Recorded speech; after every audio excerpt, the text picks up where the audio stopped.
गुरु प्यारी, साथ संगत जी और हुजूर जी, सभी को प्रेम भरी राधा स्वामी जी।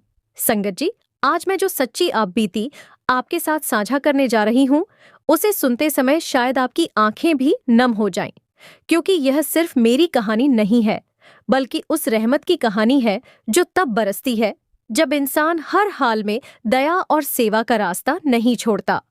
कई बार हम सोचते हैं कि सद्गुरु हमारी परीक्षा क्यों लेते हैं, लेकिन सच तो ये है कि परीक्षा कभी हमें गिराने के लिए नहीं होती, बल्कि यह दिखाने के लिए होती है कि हमारे दिल में इंसानियत कितनी बची है। संगत जी, इस साखी को अंत तक जरूर सुनिए, क्योंकि आखिरी पल में जो हुआ उसने मेरी पूरी जिंदगी बदल दी। और अगर आपका विश्वास भी मालिक पर अटल है, तो कमेंट बॉक्स में एक बार प्रेम से राधा स्वामी जी जरूर लिखिए। राधा स्वामी जी। मेरा नाम हरप्रीत कौर है। मैं पंजाब के गुरदासपुर जिले के एक छोटे से गांव में रहती थी। मेरे परिवार में सिर्फ मैं और मेरी माँ थे। पिताजी का देहांत कई साल पहले हो चुका था। उनके जाने के बाद जैसे घर की खुशियां भी उनके साथ ही चली गई थीं। माँ लोगों के घरों में अचार और पापड़ बनाकर थोड़ी बहुत कमाई कर लेती थीं, और मैं गांव के पास ही एक सिलाई केंद्र में कपड़े सिलने का काम करती थी। आमदनी बहुत कम थी, लेकिन माँ हमेशा एक बात कहा करती थीं, बेटी, गरीबी से कभी मत डरना, बस अपने दिल को गरीब मत होने देना। यही बात मेरे जीवन का सहारा बन गई थी। हमारे घर में कभी भरपूर खाना नहीं रहा, लेकिन सिमरन कभी नहीं रुका। सुबह सूरज निकलने से पहले माँ मुझे जगा देती। हम दोनों एक पुराने से कमरे में बैठकर आंखें बंद कर लेते और जितनी देर भी समय मिलता मालिक का नाम लेते। कई बार पेट खाली होता था, लेकिन मन अजीब सी तसल्ली से भर जाता था। मुझे लगता था जैसे कोई अदृश्य शक्ति हर दिन हमारा हाथ पकड़कर आगे बढ़ा रही है। गांव के कुछ लोग हमारा मजाक भी उड़ाते थे। वे कहते, हरप्रीत, इतना सिमरन करने से अगर सब कुछ मिल जाता तो तुम आज भी गरीब क्यों हो? मैं बस मुस्कुरा देती, क्योंकि मैंने माँ से सीखा था कि हर सवाल का जवाब शब्दों से नहीं, समय से देना चाहिए। संगत जी, हमारी हालत ऐसी थी कि कई बार पूरे दिन की मेहनत के बाद भी घर में सिर्फ दाल और 2 सूखी रोटियां बनती थीं। लेकिन अगर कोई भूखा हमारे दरवाजे पर आ जाता, तो माँ बिना सोचे अपनी थाली उसके सामने रख देती। मैं हैरान होकर उन्हें देखती रहती। एक दिन मैंने उनसे पूछा, माँ, अगर कल हमारे पास कुछ भी नहीं बचा तो? माँ ने मेरे सिर पर हाथ फेरते हुए कहा, बेटी, जिसने देने का स्वभाव छोड़ दिया, समझो उसने मालिक पर भरोसा भी छोड़ दिया। उनकी यह बात मेरे दिल में हमेशा के लिए उतर गई। समय धीरे धीरे बीतता गया। मेरी उम्र 28 साल हो चुकी थी। गांव की कई लड़कियों की शादी हो गई थी, लेकिन मेरी शादी की बात हर बार पैसों की वजह से टूट जाती। कभी कोई दहेज मांगता, तो कभी कोई कह देता कि गरीब घर की लड़की नहीं चाहिए। सच कहूं संगत जी, कई रातें ऐसी भी थीं जब मैं अकेले में बैठकर बहुत रोती थी, लेकिन माँ को कभी महसूस नहीं होने देती थी। मैं जानती थी कि अगर मैं टूट गई तो माँ पूरी तरह बिखर जाएंगी। एक दिन गांव के सत्संग भवन में सेवा का अवसर मिला। मैं सुबह सुबह वहां पहुंच गई। पूरे प्रेम से जूते व्यवस्थित किए, फर्श साफ किया और लंगर की सेवा भी की। सेवा पूरी होने के बाद जब मैं बाहर निकल रही थी, तो एक बुजुर्ग बीबी जी ने मुझे रोका। उन्होंने मेरी तरफ बहुत ध्यान से देखा और पूछा, बेटी, तू हमेशा इतनी मुस्कुराती क्यों रहती है? क्या तेरे जीवन में कोई दुख नहीं? मैंने मुस्कुराकर कहा, बीबी जी, दुख तो बहुत है, लेकिन अगर मैं दुखों को ही पकड़कर बैठ जाऊं तो मालिक को कब याद करूंगी? मेरी बात सुनकर उनकी आंखें भर आईं। उन्होंने मेरे सिर पर हाथ रखा और कहा, बेटी, याद रखना, जब इंसान अपने आंसू छिपाकर दूसरों को हिम्मत देता है, तब मालिक उसके लिए ऐसे रास्ते खोलते हैं जिनकी कल्पना भी नहीं की जा सकती। संगत जी, उस समय मुझे नहीं पता था कि उनके मुंह से निकले ये शब्द कुछ ही दिनों बाद मेरी जिंदगी का सबसे बड़ा सच बनने वाले थे। उस शाम जब मैं घर लौटी, तो माँ की तबीयत कुछ ठीक नहीं लग रही थी। उन्हें तेज बुखार था, लेकिन वे हमेशा की तरह कह रही थीं कि उन्हें कुछ नहीं हुआ। मैंने जैसे तैसे दवा दिलाई और उन्हें आराम करने के लिए कहा। रात धीरे धीरे गहरी होती जा रही थी। बाहर ठंडी हवा चल रही थी। अचानक आसमान में काले बादल छा गए और देखते ही देखते तेज बारिश शुरू हो गई। बिजली भी चली गई। पूरा गांव अंधेरे में डूब गया। मैंने दरवाजा बंद ही किया था कि तभी बहुत हल्की सी दस्तक सुनाई दी। पहले तो मुझे लगा शायद हवा की आवाज होगी, लेकिन कुछ ही पल बाद फिर वही दस्तक सुनाई दी। इस बार पहले से भी धीमी और उसके साथ एक बेहद कमजोर आवाज, बेटी, अगर एक रात के लिए सिर छिपाने की जगह मिल जाए तो मालिक तुझे कभी अकेला नहीं छोड़ेगा। संगत जी, उस समय मुझे बिल्कुल भी अंदाजा नहीं था कि उस बंद दरवाजे के दूसरी तरफ खड़ा वह अनजान वृद्ध मेरी जिंदगी की सबसे बड़ी परीक्षा बनकर आया था।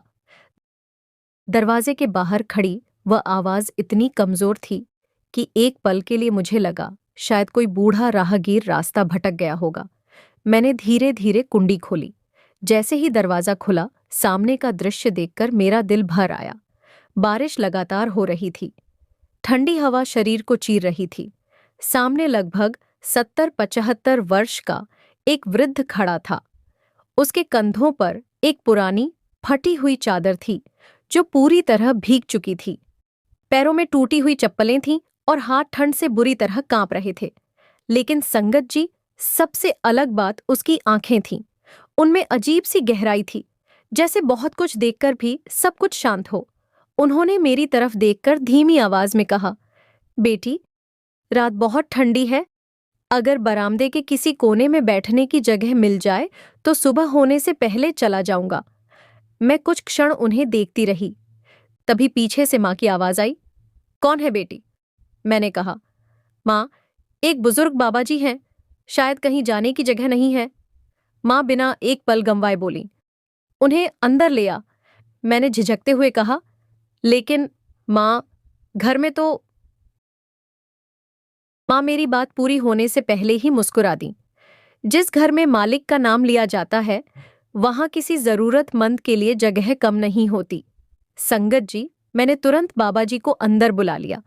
हमारे छोटे से घर में एक पुरानी चारपाई थी और फर्श पर बिछी हुई चटाई। मैंने चटाई को थोड़ा साफ किया और उनसे बैठने के लिए कहा। वे चुपचाप बैठ गए। माँ रसोई की तरफ चली गई। मैं भी उनके पीछे गई। माँ ने बर्तन खोले तो मेरे दिल की धड़कन बढ़ गई। घर में सिर्फ थोड़ा सा आटा बचा था। मुश्किल से 3 रोटियां बन सकती थीं। वही अगले दिन सुबह तक का सहारा था। मैंने धीरे से कहा, माँ, अगर अभी सब बना दिया तो कल सुबह क्या खाएंगे? माँ ने मेरी तरफ देखा और बहुत प्यार से बोली, हरप्रीत, तूने कभी गौर किया है कि जब भी हमने किसी को खिलाया है, अगले दिन मालिक ने किसी न किसी रूप में हमारी मदद की है? मैं चुप हो गई। माँ ने तीनों रोटियां बना दी, साथ में थोड़ा सा नमक, प्याज और बची हुई दाल गरम कर दी। उन्होंने पूरी थाली बाबा जी के सामने रख दी। मैंने कहा, माँ, आप भी तो कुछ खा लो। उन्होंने मुस्कुराकर कहा, आज मेरी भूख कम है। लेकिन संगत जी, मैं जानती थी कि माँ झूठ बोल रही थी। बाबा जी ने थाली की तरफ देखा, फिर मेरी और माँ की तरफ देखा। उन्होंने पूछा, तुम दोनों ने खाना खा लिया? मैंने मुस्कुराकर कहा, जी बाबा जी। उन्होंने फिर पूछा, सच? मेरी नजरें झुक गईं। कुछ पल की खामोशी के बाद उन्होंने रोटी का एक छोटा सा टुकड़ा तोड़ा और बोले, झूठ बोलते समय तेरी आंखें सब सच बता देती हैं बेटी। मेरे होंठ कांपने लगे। अब मुझसे रहा नहीं गया। मैंने धीरे से कहा, बाबा जी, घर में बस यही खाना था। उन्होंने खाना रोक दिया। तो फिर यह सब मेरे सामने क्यों रख दिया? मैंने पहली बार उनकी आंखों में देखकर कहा, क्योंकि अगर आज आपको भूखा लौटा दिया तो सारी उम्र खुद को माफ नहीं कर पाऊंगी। इतना सुनते ही माँ की आंखों से आंसू बहने लगे। बाबा जी कुछ देर तक बिल्कुल चुप बैठे रहे। फिर उन्होंने धीरे धीरे खाना शुरू किया। लेकिन संगत जी, अजीब बात यह थी कि जैसे जैसे वे खाना खा रहे थे, पूरे कमरे में एक अनजानी सी शांति फैलती जा रही थी। बाहर बारिश की आवाज पहले जैसी थी, लेकिन घर के अंदर ऐसा लग रहा था जैसे समय कुछ देर के लिए ठहर गया हो। खाना खत्म करने के बाद उन्होंने दोनों हाथ जोड़कर कहा, दाता, तुम्हारे घर की लाज हमेशा रखे। फिर उन्होंने मेरी तरफ देखकर पूछा, बेटी, अगर किसी दिन तेरे पास देने के लिए कुछ भी न बचे, तब भी क्या तू किसी जरूरतमंद का साथ देगी? मैंने बिना सोचे जवाब दिया, अगर मेरे पास रोटी नहीं होगी तो मैं पानी पिला दूंगी।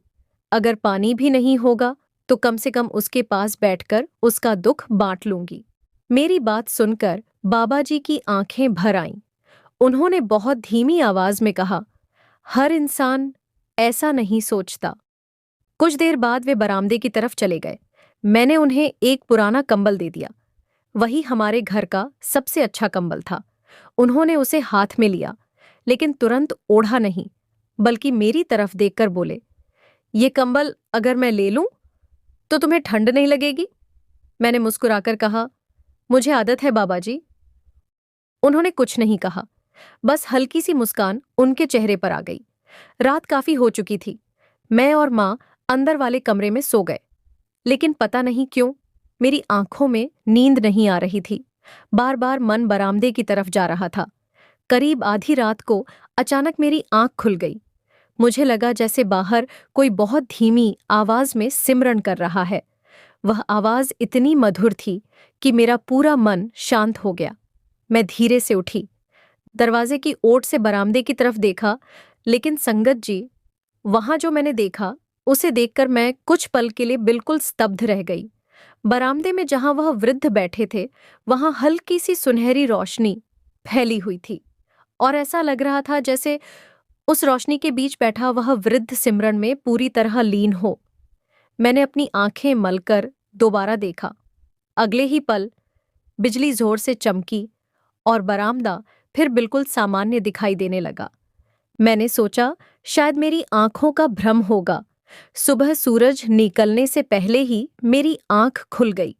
मैं तुरंत बरामदे की तरफ भागी, लेकिन वहां कोई नहीं था। बाबा जी जा चुके थे। सिर्फ वही पुराना कंबल बड़ी सफाई से तह करके रखा हुआ था। मैंने उसे उठाया तो उसमें से ऐसी दिव्य सुगंध आ रही थी जिसे मैंने पहले कभी महसूस नहीं किया था। मैं अब भी उसी सोच में खड़ी थी कि तभी बाहर से किसी ने आवाज लगाई, हरप्रीत बहन, जल्दी बाहर आओ, तुम्हारे नाम शहर से कोई जरूरी खबर आई है। संगत जी, मुझे बिल्कुल भी अंदाजा नहीं था कि उस एक खबर के साथ मेरी जिंदगी का नया अध्याय शुरू होने वाला था। संगत जी, यदि अब तक की यह सच्ची साखी आपके हृदय को छू रही है और आपका विश्वास भी मालिक की रहमत पर अटल है, तो वीडियो को एक लाइक जरूर कर दीजिए और कमेंट में प्रेम से राधा स्वामी जी अवश्य लिखिए। आपका एक एक कमेंट हमें आगे भी ऐसी ही सच्ची साखियां आपके लिए लाने की प्रेरणा देता है। संगत जी, जैसे ही मैंने बाहर कदम रखा, देखा कि गांव का डाकिया हाथ में एक बड़ा सा लिफाफा लिए खड़ा था। उसने मुझे देखते ही मुस्कुराकर कहा, हरप्रीत, लगता है आज तेरी किस्मत खुलने वाली है। यह चिट्ठी शहर की एक संस्था से आई है। मैं हैरानी से उसे देखने लगी। मेरे नाम कभी कोई चिट्ठी नहीं आती थी। कांपते हाथों से मैंने लिफाफा खोला। उसमें लिखा था कि शहर की एक बड़ी सिलाई और हस्तशिल्प संस्था में महिलाओं को प्रशिक्षण और नौकरी के लिए चुना गया है, और गांव के सरपंच द्वारा कुछ महीने पहले भेजी गई सूची में मेरा नाम भी चयनित हुआ है। कुछ पल तक मुझे विश्वास ही नहीं हुआ। मैंने कई बार पत्र पढ़ा, हर बार वही शब्द दिखाई देते, आपका चयन हो चुका है। मेरी आंखों से अपने आप आंसू निकल पड़े। माँ ने जैसे ही पत्र पढ़ा, उन्होंने तुरंत दोनों हाथ जोड़कर ऊपर देखा और बोली, दाता, तेरी रहमत का कोई हिसाब नहीं। संगत जी, उसी क्षण मेरे मन में सबसे पहले वही वृद्ध बाबा का चेहरा आया। न जाने क्यों मुझे बार बार उनकी आवाज याद आ रही थी। दाता, तुम्हारे घर की लाज हमेशा रखे। मैं पूरे दिन यही सोचती रही कि क्या यह सब केवल संयोग था। 2 दिन बाद मुझे शहर जाना था, लेकिन एक चिंता बार बार मन को परेशान कर रही थी। माँ की तबीयत पिछले कई दिनों से ठीक नहीं थी। तेज खांसी, कमजोरी और बुखार लगातार बना हुआ था। मैंने उनसे कहा, माँ, मैं नहीं जाऊंगी।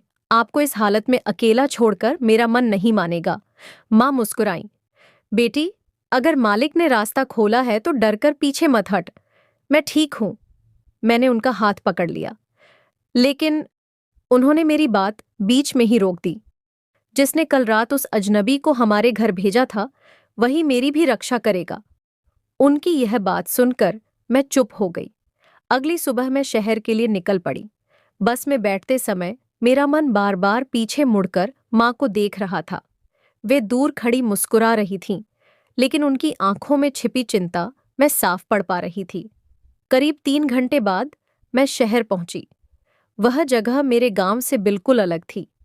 ऊंची ऊंची इमारतें, चारों तरफ भीड़, गाड़ियों का शोर। कुछ देर के लिए तो मैं घबरा गई। काफी पूछताछ के बाद मैं उस संस्था तक पहुंची। वहां लगभग 50 लड़कियां पहले से मौजूद थीं। सबकी अपनी अपनी कहानी थी। कोई विधवा थी, कोई अपने छोटे बच्चों के लिए नौकरी ढूंढ रही थी, कोई अपने बूढ़े माता पिता का सहारा बनने आई थी। उन्हें देखकर मुझे लगा कि दुख केवल मेरे हिस्से में ही नहीं आया था। थोड़ी देर बाद संस्था की संचालिका आईं। उन्होंने सबका परिचय लिया। जब मेरी बारी आई तो उन्होंने पूछा, अगर तुम्हें यह नौकरी मिल जाए तो सबसे पहले क्या करोगी? कई लड़कियों ने अलग अलग जवाब दिए। किसी ने कहा नया घर बनाऊंगी, किसी ने कहा गहने खरीदूंगी, किसी ने कहा अपने भाई की पढ़ाई कराऊंगी। जब मेरी बारी आई तो मैंने धीरे से कहा, सबसे पहले अपनी माँ का पूरा इलाज करवाऊंगी और उसके बाद हर महीने अपनी कमाई का एक हिस्सा उन लोगों के लिए अलग रखूंगी जिनके घर में खाने के लिए भी कुछ नहीं होता। पूरा कमरा कुछ पल के लिए शांत हो गया। संचालिका मुझे लगातार देखती रहीं। फिर उन्होंने पूछा, तुम खुद गरीब हो, फिर भी दूसरों के लिए क्यों सोचती हो? मैंने मुस्कुराकर कहा, क्योंकि भूख सबसे पहले मैंने अपने घर में देखी है, इसीलिए किसी और की भूख मुझे अपने जैसी लगती है। मेरी बात सुनकर उनकी आंखें भी नम हो गईं। संगत जी, उसी समय मुझे ऐसा लगा जैसे कमरे के किसी कोने से वही परिचित खुशबू फिर से आई हो।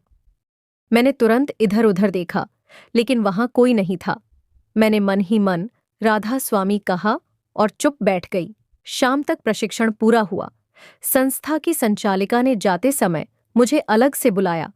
उन्होंने कहा, हरप्रीत, तुम्हारे काम और व्यवहार से मैं बहुत प्रभावित हूं। अगले महीने से तुम्हें नियमित नौकरी मिल जाएगी। यह सुनकर मेरा मन खुशी से भर गया। मैंने तुरंत माँ को फोन किया, लेकिन कई बार कोशिश करने के बाद भी फोन नहीं लगा। मैंने सोचा शायद नेटवर्क की समस्या होगी। मैं वापस गांव लौटने लगी। सूरज ढल चुका था। रास्ते में बस एक सुनसान सड़क से गुजर रही थी। तभी अचानक बस रुक गई। ड्राइवर नीचे उतरा और बोला, इंजन में खराबी आ गई है, कम से कम 1 घंटा लगेगा। सभी यात्री नीचे उतर गए। सड़क के किनारे एक छोटा सा ढाबा था। मैं भी वहीं जाकर खड़ी हो गई। तभी मेरी नज़र सड़क के दूसरी तरफ पड़ी। एक लगभग 10-11 साल का लड़का अपनी बूढ़ी दादी का हाथ पकड़े बैठा था। दोनों के कपड़े धूल से भरे हुए थे। दादी बार बार खांस रही थी। लड़का इधर उधर लोगों की तरफ उम्मीद से देख रहा था, लेकिन कोई उनके पास नहीं जा रहा था। कुछ लोग उन्हें देखकर मुंह फेर रहे थे, कुछ कह रहे थे, पता नहीं कौन लोग हैं। मैं दूर खड़ी सब देख रही थी। उसी समय ढाबे वाले ने मेरे हाथ में खाना रख दिया। सुबह से मैंने भी कुछ नहीं खाया था। बहुत तेज भूख लगी थी। मैंने पहला निवाला हाथ में उठाया ही था कि अचानक उस छोटे लड़के की नज़र मेरी थाली पर पड़ी। उसकी आंखों में भूख साफ दिखाई दे रही थी और उसी पल मेरे कानों में फिर वही आवाज गूंज उठी, बेटी, असली सेवा तब होती है जब इंसान के पास खुद कम हो, फिर भी वह किसी और का सहारा बन जाए। संगत जी, उस पल मुझे बिल्कुल भी अंदाजा नहीं था कि अगले कुछ मिनटों में लिया गया मेरा एक फैसला मेरी जिंदगी को एक बार फिर ऐसी दिशा देने वाला था जिसकी मैंने कभी कल्पना भी नहीं की थी। जैसे ही वह आवाज मेरे कानों में गूंजी, मेरे हाथ अपने आप रुक गए। एक तरफ पूरे दिन की भूख थी और दूसरी तरफ उस छोटे से बच्चे की आंखें जिनमें रोटी से ज्यादा उम्मीद दिखाई दे रही थी। मैंने बिना एक पल सोचे अपनी पूरी थाली उठाई और सड़क पार करके उनके पास पहुंच गई। मैंने मुस्कुराकर कहा, बेटा, पहले तुम और दादी जी खाना खा लो, वह लड़का मेरी तरफ ऐसे देखने लगा जैसे उसे अपनी आंखों पर विश्वास ही न हो रहा हो। उसने धीरे से पूछा, दीदी, सचमुच हमारे लिए? मैंने उसके सिर पर हाथ फेरते हुए कहा, हाँ बेटा, बिल्कुल तुम्हारे लिए। इतना सुनते ही उसकी आंखों से आंसू निकल पड़े। उसने पहले रोटी अपनी दादी के हाथ में दी और बोला, दादी, पहले आप खाओ। लेकिन दादी ने रोटी वापस उसकी तरफ बढ़ा दी। नहीं बेटा, तू सुबह से भूखा है। उन दोनों को देखकर मेरा गला भर आया। मैं वहीं बैठ गई और बोली, आज तुम दोनों साथ साथ खाओगे? संगत जी, दोनों ने जैसे ही पहला निवाला खाया, उनके चेहरों पर जो संतोष था उसे शब्दों में बयान करना मुश्किल है। मैं चुपचाप उन्हें देखती रही। मुझे अपनी भूख का एहसास ही नहीं रहा। खाना खत्म होने के बाद उस बुजुर्ग माताजी ने दोनों हाथ जोड़ दिए। उन्होंने कहा, बेटी, हमारे पास तुझे देने के लिए कुछ नहीं है। मैंने तुरंत उनके हाथ पकड़ ली। माताजी, मुझे कुछ नहीं चाहिए, आप बस खुश रहिए। उन्होंने मेरी आंखों में बहुत देर तक देखा, फिर धीमे से बोली, जिस घर की बेटी इतनी दयालु हो, उस घर का चूल्हा कभी ठंडा नहीं रहता।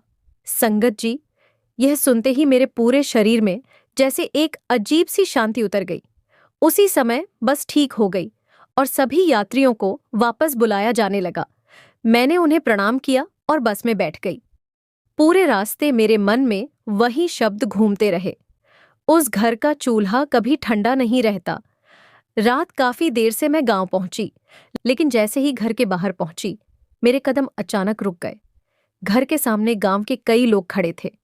मेरा दिल जोर जोर से धड़कने लगा। मैं भागकर अंदर गई। माँ चारपाई पर लेटी थीं। उनकी सांसें तेज चल रही थीं।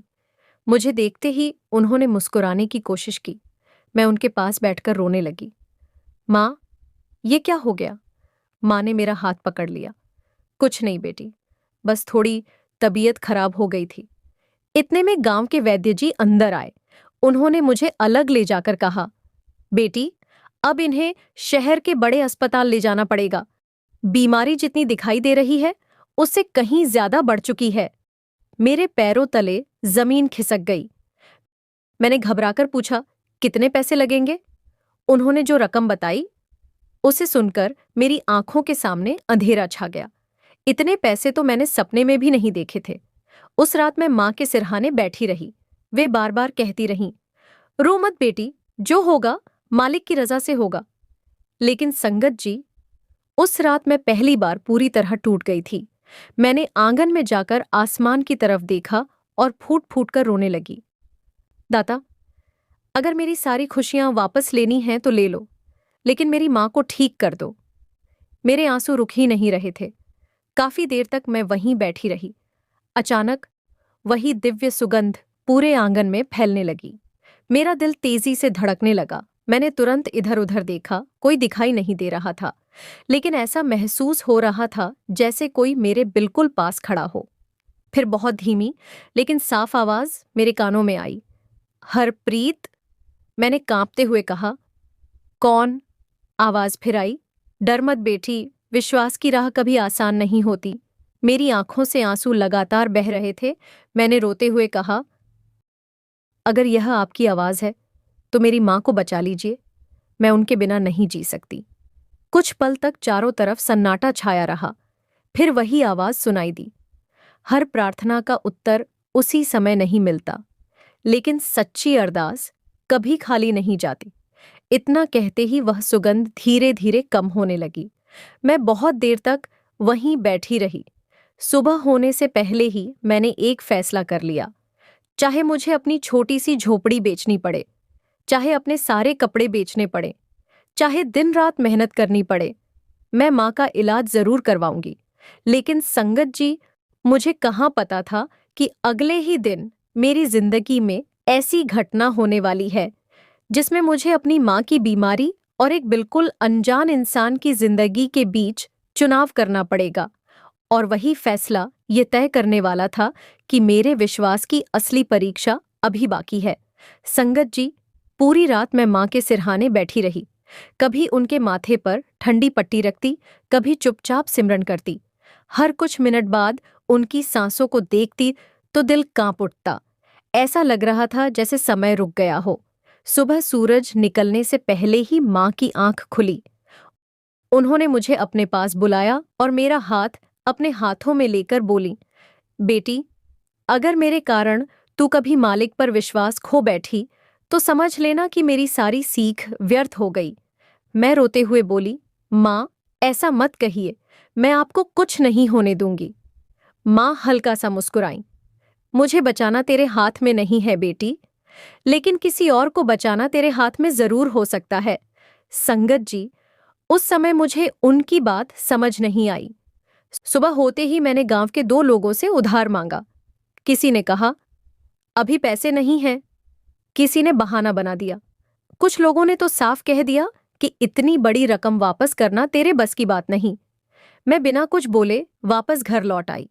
मेरे कदम भारी थे, लेकिन मन में एक ही संकल्प था, आज किसी भी तरह शहर जाकर माँ को अस्पताल ले जाने का इंतजाम करना है।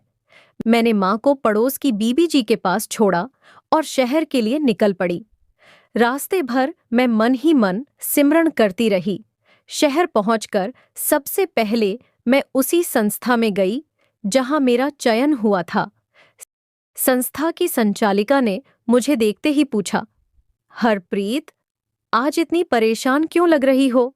बस इतना सुनना था कि मेरे आंसू निकल पड़े। मैंने उन्हें माँ की बीमारी के बारे में सब कुछ बता दिया। उन्होंने मेरी पूरी बात बहुत ध्यान से सुनी, फिर कुछ देर चुप रहीं। उसके बाद अपनी मेज की दराज खोली और एक लिफाफा मेरी तरफ बढ़ा दिया। मैंने हैरानी से पूछा, यह क्या है? उन्होंने कहा, यह तेरी पहली अग्रिम तनख्वाह है। अभी तूने काम शुरू भी नहीं किया, लेकिन मुझे भरोसा है कि तू ईमानदारी से काम करेगी, इसलिए इसे रख ले। संगत जी, मेरी आंखों से आंसू बहने लगे। मैंने दोनों हाथ जोड़कर कहा, मैडम जी, मैं आपका यह एहसान कभी नहीं भूलूंगी। उन्होंने मुस्कुराकर कहा, मेरा नहीं, ऊपर वाले का शुक्रिया कर। शायद उसने मुझे सिर्फ माध्यम बनाया है। उनकी बात सुनते ही मुझे फिर वही रहस्यमयी वृद्ध याद आ गए। मैंने लिफाफा अपने बैग में रखा और जल्दी जल्दी अस्पताल की तरफ जाने लगी। लेकिन तभी सड़क के एक मोड़ पर बहुत बड़ी भीड़ लगी हुई थी। लोग इधर उधर भाग रहे थे। कोई जोर जोर से चिल्ला रहा था, कोई एम्बुलेंस बुलाओ, जल्दी। मैं भी दौड़कर वहां पहुंची। सामने का दृश्य देखकर मेरे कदम वहीं रुक गए। एक मोटरसाइकिल और ट्रक की टक्कर हो गई थी। लगभग 35-40 साल का एक आदमी सड़क पर घायल पड़ा था। उसके सिर से लगातार खून बह रहा था। उसके पास लगभग 7-8 साल की एक छोटी बच्ची जोर जोर से रो रही थी। वह बार बार अपने पिता को हिला रही थी। पापा, उठो ना, पापा। संगत जी, उस मासूम बच्ची की आवाज सीधे मेरे दिल में उतर गई। भीड़ बहुत थी, लेकिन कोई भी उस घायल आदमी को हाथ लगाने की हिम्मत नहीं कर रहा था। किसी को पुलिस का डर था, किसी को अस्पताल के खर्च का, और कुछ लोग तो केवल मोबाइल निकालकर वीडियो बना रहे थे। मेरा मन बेचैन हो उठा। मैंने तुरंत लोगों से कहा, कोई गाड़ी रोकिए, इन्हें अस्पताल ले चलते हैं। लेकिन कोई आगे नहीं आया। एक आदमी बोला, बहन जी, पुलिस के चक्कर में कौन पड़े? दूसरा बोला, मर गया तो मुसीबत अलग होगी। यह सुनकर मेरा दिल कांप उठा। मैंने बिना देर किए सड़क पर आती एक टैक्सी रोकी। ड्राइवर पहले तैयार नहीं हुआ। मैंने हाथ जोड़कर कहा, भाई साहब, इंसानियत के नाम पर मदद कर दीजिए। वह किसी तरह मान गया। मैंने और 2 राहगीरों की मदद से उस घायल व्यक्ति को टैक्सी में बैठाया। छोटी बच्ची लगातार रो रही थी। मैंने उसे अपनी गोद में बैठा लिया। कुछ ही मिनटों में हम अस्पताल पहुंच गए। डॉक्टरों ने घायल व्यक्ति को तुरंत इमरजेंसी में ले लिया। लेकिन थोड़ी देर बाद एक डॉक्टर बाहर आया और बोला, ऑपरेशन तुरंत करना पड़ेगा, पहले जमा राशि जमा कराइए। संगत जी, जितनी रकम डॉक्टर ने बताई वह लगभग उतनी ही थी जितनी अभी अभी मुझे माँ के इलाज के लिए अग्रिम वेतन के रूप में मिली थी। मेरे हाथ अपने आप बैग पर चले गए। एक तरफ मेरी माँ अस्पताल पहुंचने का इंतजार कर रही थी, दूसरी तरफ ये घायल व्यक्ति मौत और जिंदगी के बीच झूल रहा था, और उसकी छोटी सी बेटी मेरे दुपट्टे को पकड़कर रो रही थी। दीदी, मेरे पापा बच जाएंगे ना? उसकी यह बात सुनकर मेरा कलेजा जैसे फट गया। संगत जी, उसी पल मेरे कानों में फिर वही परिचित आवाज गूंजी, हरप्रीत, याद है, असली परीक्षा तब होती है जब तेरे पास खुद कम हो और फिर भी तू किसी और का सहारा बने। मैं बिल्कुल शांत हो गई। मेरी आंखों से आंसू बह रहे थे। मैंने धीरे धीरे बैग खोला, लिफाफा बाहर निकाला और उसे अपनी हथेली में कसकर पकड़ लिया। मुझे पता था अगले कुछ सेकंड में लिया गया मेरा फैसला या तो मेरी माँ के इलाज को टाल देगा या किसी मासूम बच्ची के सिर से उसके पिता का साया हमेशा के लिए छिनने से बचा लेगा। संगत जी, मैं कुछ पल आंखें बंद करके सिर्फ सिमरन करती रही और फिर मैंने एक ऐसा निर्णय लिया जिसने मेरी जिंदगी की दिशा हमेशा के लिए बदल दी। संगत जी, जैसे ही मैंने आंखें खोलीं, मेरे अंदर चल रही सारी उथल-पुथल एकदम शांत हो गई। ऐसा लगा जैसे किसी ने मेरे मन के सारे डर अपने हाथों में ले लिए हों। मैंने बिना एक पल की देर किए वह पूरा लिफाफा डॉक्टर के हाथ में रख दिया। मैंने कांपती हुई आवाज में कहा, डॉक्टर साहब, पहले इनका ऑपरेशन शुरू कीजिए। डॉक्टर ने हैरानी से मेरी तरफ देखा। लेकिन ये मरीज तुम्हारा कौन लगता है? मेरी आंखों से आंसू निकल पड़े। मैंने सिर्फ इतना कहा, इंसान है, बस इतना रिश्ता काफी है। संगत जी, डॉक्टर कुछ पल तक मुझे देखते रहे, फिर बिना कुछ कहे ऑपरेशन थिएटर की तरफ चले गए। उसी समय वह छोटी बच्ची मेरे पास आकर लिपट गई। वह लगातार रो रही थी। मैंने उसे अपनी गोद में बिठाया और उसके सिर पर हाथ फेरते हुए कहा, बेटा, डर मत, मालिक सब ठीक करेंगे। करीब 3 घंटे तक ऑपरेशन चलता रहा। मैं पूरे समय अस्पताल के बाहर बैठी सिर्फ सिमरन करती रही, लेकिन हर बीतते मिनट के साथ मेरे मन में एक और चिंता बढ़ती जा रही थी। माँ, मेरे पास अब उनके इलाज के लिए एक भी रुपया नहीं बचा था। मैंने कांपते हाथों से पड़ोस वाली बीबी जी को फोन किया। उन्होंने फोन उठाते ही कहा, हरप्रीत बेटी, तेरी माँ बार बार तुझे याद कर रही है। ये सुनते ही मेरा दिल भर आया। मैंने उनसे कहा, बीबी जी, आप बस उनका ध्यान रखिए, मैं जल्दी पहुंचती हूँ। फोन रखते ही मेरी आंखों से आंसू बहने लगे। मैंने मन ही मन कहा, दाता, अगर मैंने गलत फैसला लिया है तो उसकी सजा मुझे देना, मेरी माँ को नहीं। संगत जी, तभी ऑपरेशन थिएटर का दरवाजा खुला। डॉक्टर बाहर आए। उनके चेहरे पर मुस्कान थी। उन्होंने कहा, ऑपरेशन सफल हो गया है। अगर आधा घंटा भी देर हो जाती तो मरीज को बचाना बहुत मुश्किल था। यह सुनते ही वह छोटी बच्ची खुशी से रोने लगी। उसने मेरे पैरों को पकड़ लिया और बोली, दीदी, आपने मेरे पापा को बचा लिया। मैंने तुरंत उसे उठाकर गले लगा लिया।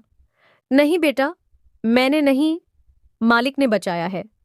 इतने में डॉक्टर फिर बोले, मरीज को अभी होश आने में समय लगेगा, लेकिन अब खतरा टल गया है।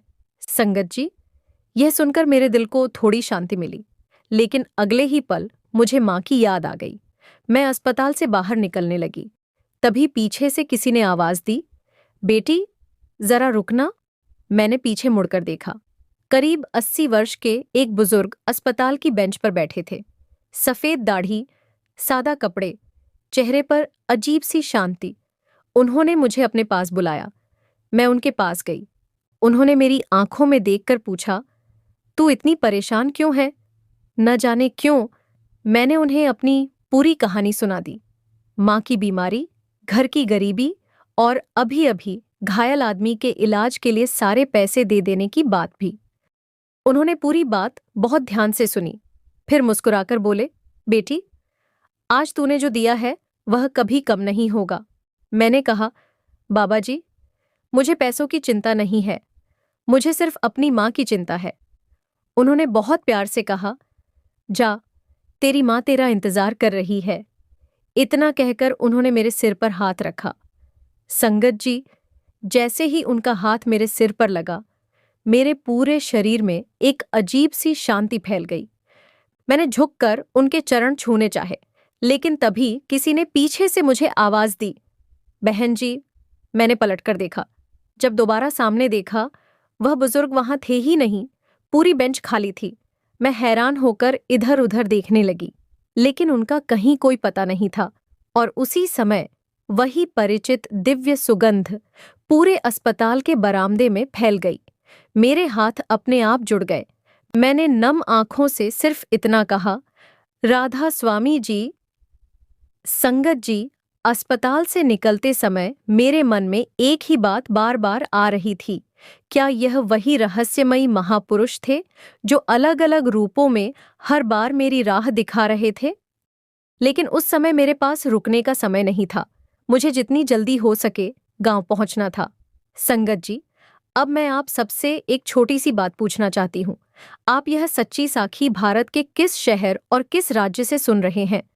कृपया कमेंट में अपना शहर और राज्य जरूर लिखिए। मुझे और हमारी पूरी साध संगत को यह जानकर बहुत खुशी होगी कि मालिक का यह प्रेम संदेश किन किन शहरों और राज्यों तक पहुंच रहा है। राधा स्वामी जी। जब मैं गांव की तरफ लौट रही थी तब मुझे बिल्कुल भी अंदाजा नहीं था कि घर पहुंचते ही मुझे अपनी मां के बारे में ऐसी खबर मिलने वाली है जिससे मेरे विश्वास की सबसे बड़ी परीक्षा एक बार फिर शुरू होने वाली थी। संगत जी, जैसे जैसे बस मेरे गांव के करीब पहुंच रही थी, मेरा दिल उतनी ही तेजी से धड़क रहा था। रास्ते भर मैं आंखें बंद करके सिर्फ सिमरन करती रही। मन में एक ही अरदास थी, दाता, मेरी मां को अपने चरणों की छाया में रखना। करीब 2 घंटे बाद बस गांव के अड्डे पर रुकी। मैं लगभग दौड़ती हुई घर की तरफ जाने लगी, लेकिन जैसे ही मैं अपने घर के पास पहुंची, देखा कि बाहर कई औरतें और कुछ गांव वाले खड़े थे। उन्हें देखकर मेरे कदम एकदम रुक गए। मेरे मन में न जाने कितने डर एक साथ आ गए। मैं भागती हुई अंदर गई। माँ चारपाई पर बैठी थीं।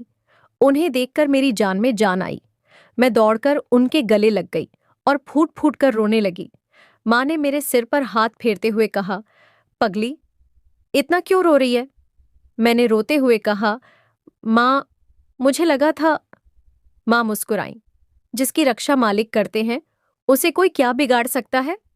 संगत जी, तभी पड़ोस वाली बीबी जी बोलीं, हरप्रीत, तेरे जाने के करीब 1 घंटे बाद गांव के सरकारी अस्पताल से एक डॉक्टर यहां आया था।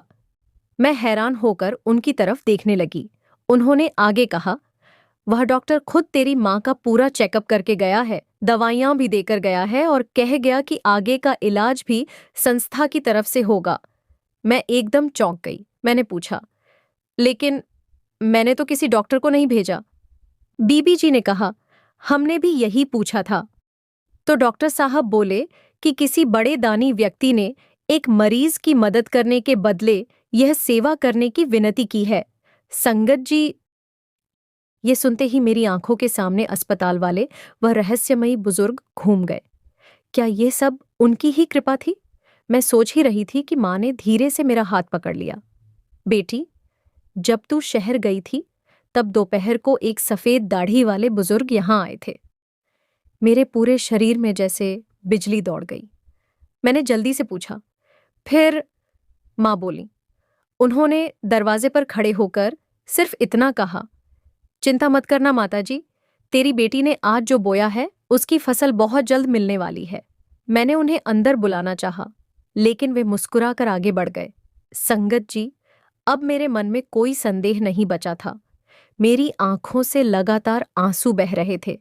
मैं मन ही मन मालिक का शुक्राना करती रही।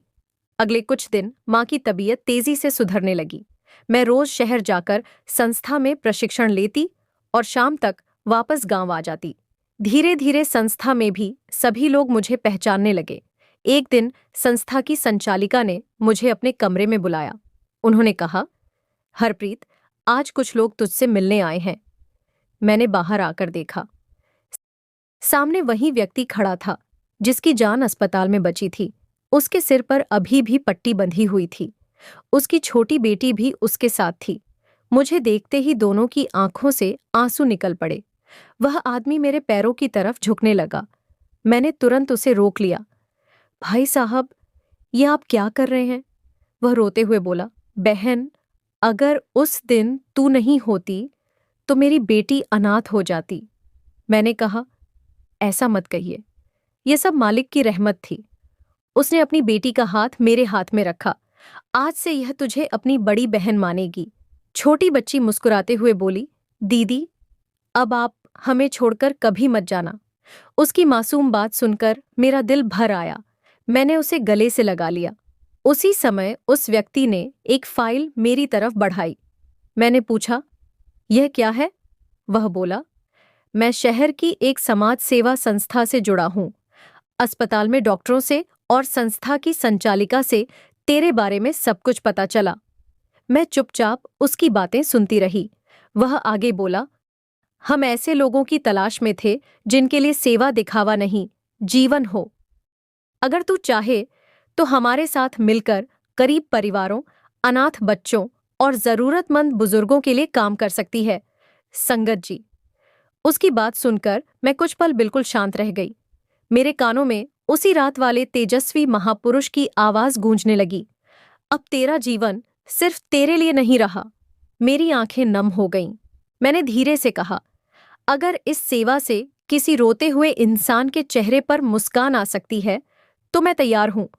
उसने मुस्कुराकर कहा, हमें भी तेरे इसी जवाब का इंतजार था। उस दिन के बाद मेरी जिंदगी में एक नया अध्याय शुरू हो गया। दिन में मैं संस्था में काम करती और बाकी समय जरूरतमंद परिवारों की सेवा में लगाती। कभी किसी गरीब बच्ची की पढ़ाई का इंतजाम करती, कभी किसी बुजुर्ग के लिए दवाइयां पहुंचाती, तो कभी किसी भूखे परिवार तक राशन पहुंचाती। लेकिन संगत जी, मुझे बिल्कुल भी अंदाजा नहीं था कि एक ठंडी सर्द रात जब मैं सेवा करके वापस घर लौट रही होंगी, तब मेरी मुलाकात एक बार फिर उसी रहस्यमयी वृद्ध से होने वाली थी। और इस बार वह मेरी जिंदगी का ऐसा रहस्य बताएंगे जिसे सुनकर मेरे आंसू रुकने का नाम नहीं लेंगे। संगत जी, उस दिन के बाद सेवा ही मेरी जिंदगी बन गई थी। अब मुझे यह महसूस होने लगा था कि जब इंसान किसी की मदद करने के लिए घर से निकलता है तो असल में उससे पहले ही मालिक उसकी मदद के रास्ते तैयार कर चुके होते हैं। करीब 6 महीने बीत चुके थे। माँ अब पहले से काफी स्वस्थ थीं। उनके चेहरे पर वही पुरानी मुस्कान लौट आई थी। जब भी मैं किसी जरूरतमंद की मदद करके घर लौटती, माँ मेरे सिर पर हाथ फेरते हुए सिर्फ एक ही बात कहती, बेटी, याद रखना, सेवा कभी किसी इंसान पर एहसान नहीं होती, ये तो मालिक का दिया हुआ अवसर होता है। संगत जी, एक दिन सर्दियों की शाम में शहर के पास एक गरीब बस्ती में कंबल बांटकर वापस गांव लौट रही थी। रात काफी हो चुकी थी। चारों तरफ घना कोहरा था।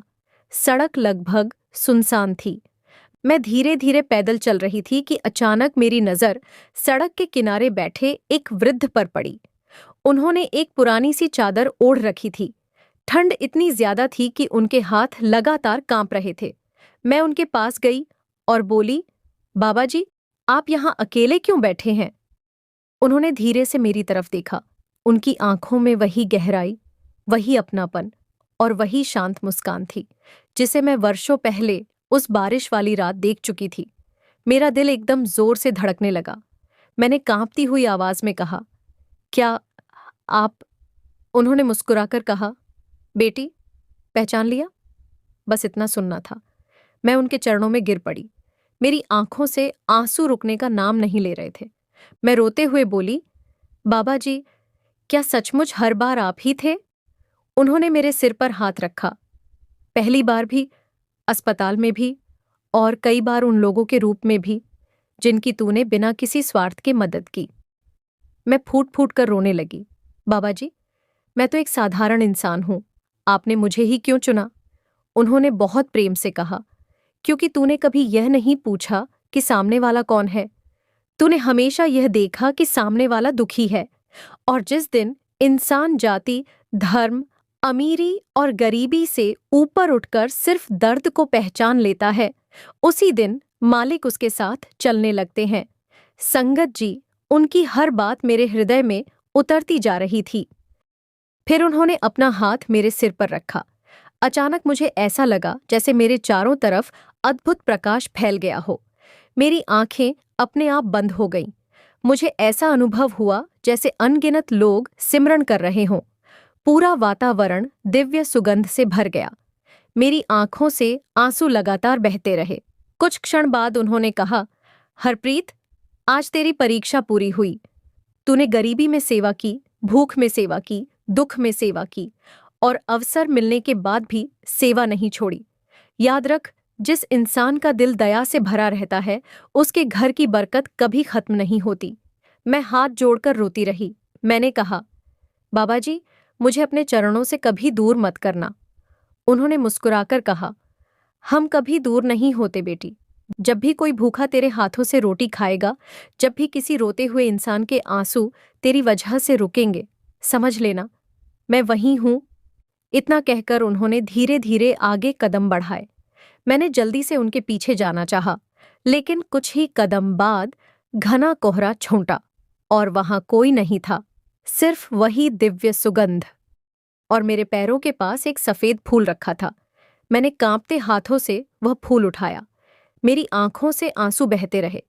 उस दिन मुझे समझ आ गया कि सतगुरु को पाने का सबसे सरल मार्ग किसी भूखे को भोजन देना, किसी दुखी को सहारा देना और बिना किसी स्वार्थ के सेवा करना है। संगत जी, आज इस घटना को कई वर्ष बीत चुके हैं। माँ अब इस संसार में नहीं है, लेकिन जाते जाते उन्होंने मेरे हाथ पकड़कर एक बात कही थी, बेटी, जिस दिन तेरे दरवाजे से कोई जरूरतमंद खाली लौट गया, समझ लेना उस दिन तूने मालिक को लौटा दिया। संगत जी, मैं आज भी उसी सीख पर चलने की कोशिश करती हूँ। आज भी जब कोई जरूरतमंद मेरे दरवाजे पर आता है, तो मुझे उस पहली बरसात वाली रात याद आ जाती है, जब एक साधारण से दिखने वाले वृद्ध ने हमारे घर की 2 रोटियों के बदले पूरी जिंदगी की बरकत दे दी थी। इसीलिए मैं आप सबसे हाथ जोड़कर केवल एक बात कहना चाहती हूँ। अगर कभी आपके जीवन में कोई भूखा, बीमार, असहाय या दुखी इंसान मिले, तो उसकी मदद अपनी हैसियत के अनुसार जरूर कीजिए, क्योंकि कौन किस रूप में आपकी परीक्षा लेने आए, ये कोई नहीं जानता। हो सकता है वह अवसर ही आपकी जिंदगी का सबसे बड़ा आशीर्वाद बन जाए। अगर आज की यह सच्ची साखी आपके हृदय को छू गई हो और मालिक के प्रति आपका विश्वास पहले से और मजबूत हुआ हो, तो वीडियो को लाइक जरूर कीजिए। कमेंट बॉक्स में प्रेम से राधा स्वामी जी अवश्य लिखिए। हमें आपके कमेंट पढ़कर बहुत आनंद मिलता है। और यदि आपने अभी तक हमारे चैनल को सब्सक्राइब नहीं किया है, तो अभी सब्सक्राइब कीजिए। उसके बाद बेल आइकन दबाकर ऑल पर जरूर क्लिक कीजिए, ताकि हमारी आने वाली हर नई सच्ची साखी सबसे पहले आप तक पहुंच सके। दाता जी आप सभी पर अपनी रहमत बनाए रखें। प्रेम से बोलिए, राधा स्वामी जी।